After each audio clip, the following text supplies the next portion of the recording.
I love school. Learning big new words, listening to the teacher read a story, and making lots of fun things. When I was young, academics felt as simple as breathing to me. School came easy to me. I always took the hardest classes available. It wasn't something my parents and I needed to discuss. We just knew that I'd be taking the courses with the highest level of difficulty. To be fair, I kept setting the precedent, advancing year after year with the same A's as always.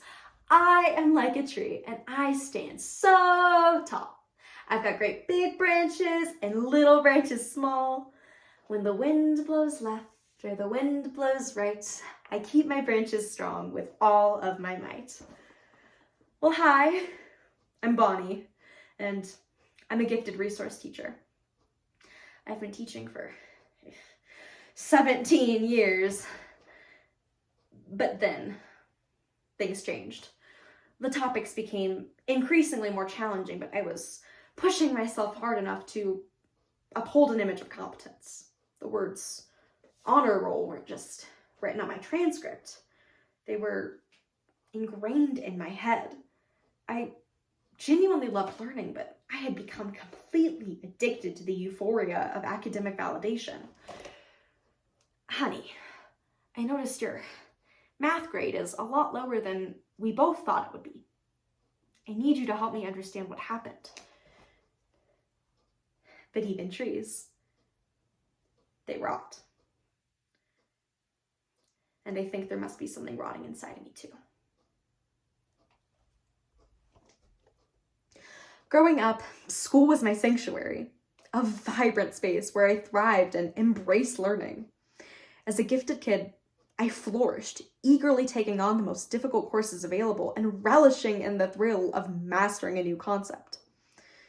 However, as expectations mounted, the joy I had once felt morphed into pressure, transforming my genuine love for learning into a relentless quest for perfection.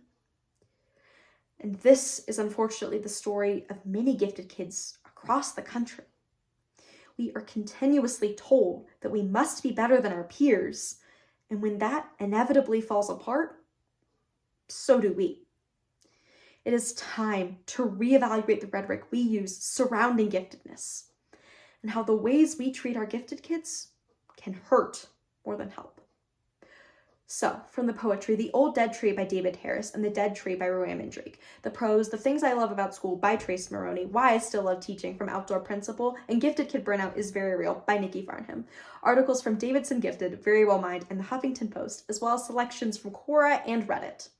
Comes the program, You're Better Than That. Because we need to remember that gifted kids are gifted second, and kids first. In my time, I've learned an awful lot about gifted kids. Once a child is identified as gifted, their parents typically become excited to help them capitalize on their newfound potential. This can lead to them setting higher expectations for that child than they would for their peers.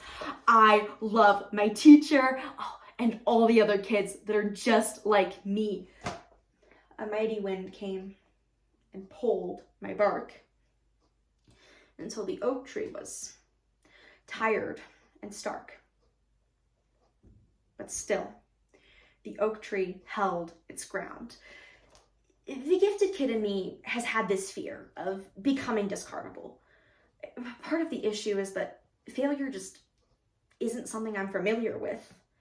Not because I've never had to try, but because my hard work has always paid off in this perfect linear relationship that had never steered me wrong. Until it did. At some point, these kids just give up. They begin experiencing burnout, a kind of mental, physical, and emotional exhaustion that results from having to perform under constant expectations all of the time. Honey, what can we do to get this grade up? No, we have to do something.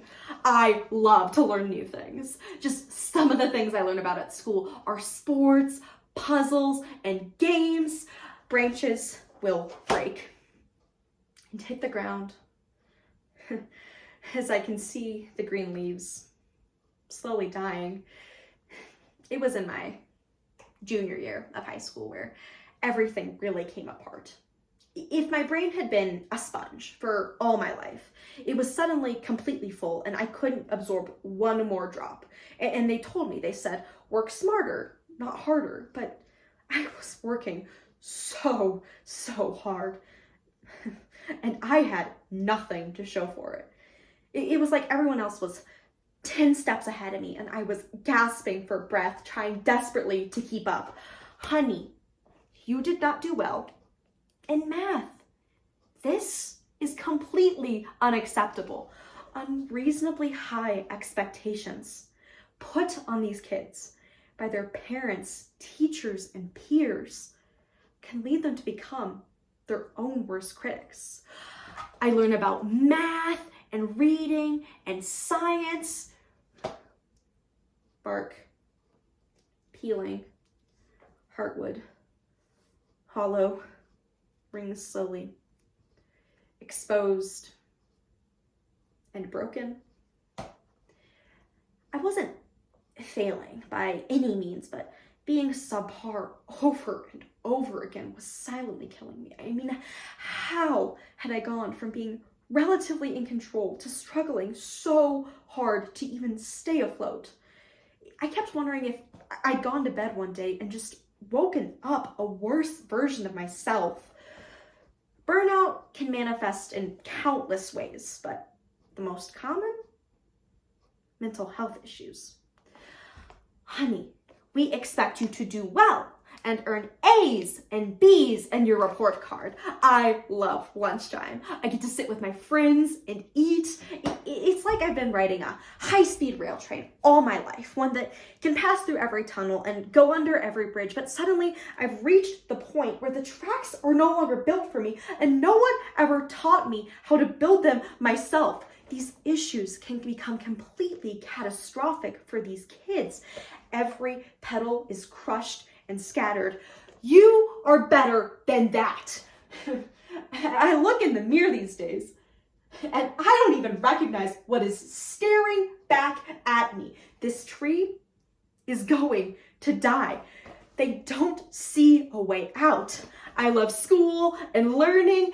You are better than that. It's like my life is ruined and I don't even know how to begin to try to fix it. Everyone thinks I'm this terrible person, a fraud, but given my mental state, I don't even know how to try to begin to counteract that. It's like I'm not me anymore. I'm not me anymore. Now I stand bare and broken, a sorry sight to be seen. I may have been beautiful once when I was young, a canopy of green, but now I'm just a resting place, an old, dead tree. Still, I have to believe there's a way out. I have to believe my future can be better than this. Right now, I am the product of a system that views failure as shameful, and I refuse to feed into that. It seems pretty clear that it's going to take time to dismantle the systems that we built, but we need our gifted kids to know that mistakes do not detract from their brilliance or their self-worth. Honey, we just want you to be the best that you can be. We just want to help you.